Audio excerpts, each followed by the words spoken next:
Dr. Yusuf, I'd like to ask straight up, what were you expecting? 150 basis points seems to me like a tall order. Yes, Tolu is.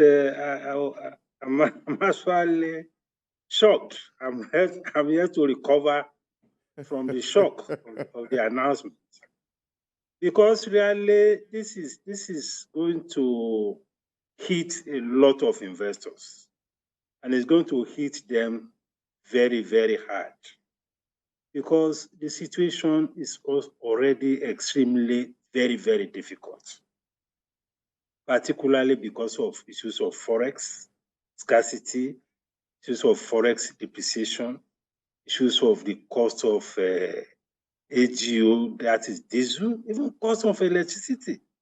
Then you already have consumers that are whose purchasing power has been weakened. I don't quite agree with the position of the CBN on this, because this is making life more difficult for those who are struggling to continue to be in business.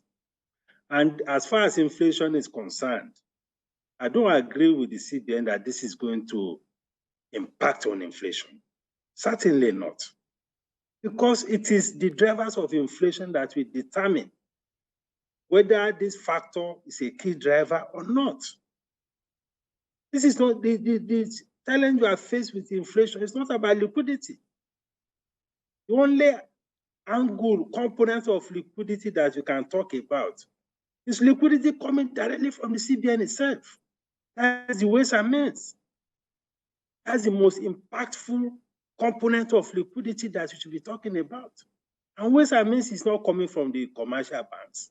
It's coming directly from the CBN itself. Credit, total credit to private sector as a percentage of credit to private sector in this economy, or credit as a private sector credit as a percentage of GDP in this economy is one of the lowest. It's about 12%. In South Africa, it's over 100%. In the United States, it's over 200%. Why am I saying this? This is to underscore the fact that the linkage in terms of credit to the private sector is extremely weak. So there's a limit to which monetary instruments can influence behavior in the private sector.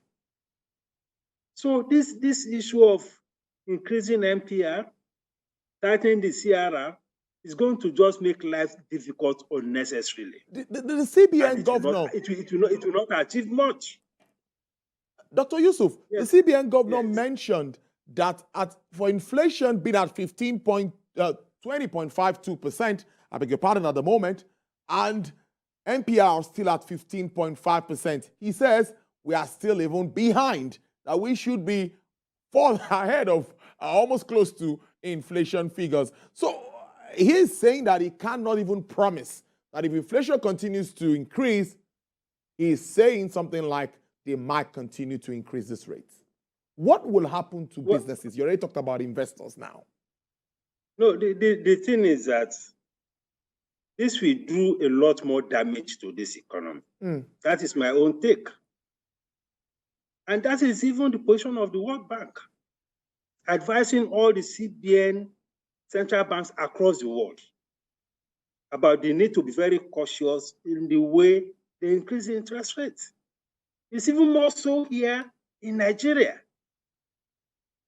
Because, okay, we have seen a review of interest rate in the last two MPC meetings before this one. At first, we had the 150 basis points. We had the 100 basis points, which pushed the MPR to 14%. What has happened to inflation between then and now? If this instrument of monetary policy is any significant factor in moderating inflation. Has inflation come down? If anything, inflation has been going up.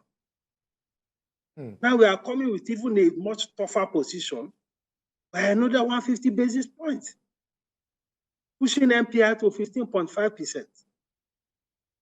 So all the few investors that are indebted to the banks, I can tell you from tomorrow, even from today, they'll be getting advice from their banks that interest rate has gone up. I know of some SMEs who complain that as a result of the last MPR review, the interest rate has gone up to 30%. And the way we are now, even prime lending rate will be getting close to 25%. And yet people are struggling with foreign exchange. And the CBI is not even talking about the forex problem at all. It's talking about speculators. Is it not the policy that is creating speculation in the market? So I don't understand. This is going to hurt the economy. It's going to hurt investment. And it's not likely to have any significant impact on inflation. No, because our time has been... people should go to I&E window. How much can you get in I&E window? Investors have been saying it. They can't even get up to 20% of their demand in the I&E window. So what do you want them to do?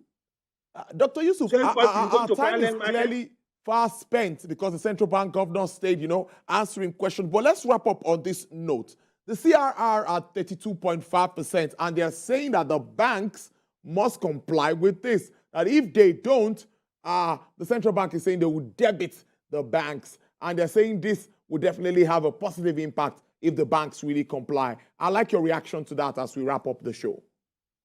You see, my own reaction is that our regulators to at least show some courtesy to people who are in business, the companies that they are regulating. Because the kind of language sometimes that we hear from our regulators is not good for the investment environment. These are businesses that are owned by shareholders, that are being managed by professionals. I mean, we're not in a military setting. So generally, I think our regulators should be more cautious in the way they go about, relating with companies and investors in the economy. I mean, this is just coming now, and look at the way the CBN was talking that by tomorrow they will debit account and so on. Whoever foresaw this kind of thing, So I don't think this approach to economic governance is the best. I think it can be a lot more better, and we need to show courtesy to those who are investors in this economy, because they are the people who are making the economy work. They are the people creating the jobs. So the fact that someone is a regulator does not mean that you just talk down on investors in the economy. It should not be that way. There should be mutual respect. All right, there's a good way to live. I must thank you, Dr. Muda Yusuf. We need to have more time to talk about this subject of discourse. It's very important as it means a lot to Nigerian economy. We'll definitely get back and see how we can talk more around this new development from the CBN. Dr. Muda Yusuf is the Chief Executive Officer of the Center for Promotion of Private Enterprises there, bearing his mind on this recent move by the CBN. Thank you for your time. Thank you. Well, that's our show today. Thank you so much for being a part of it. I'll see you tomorrow, same time.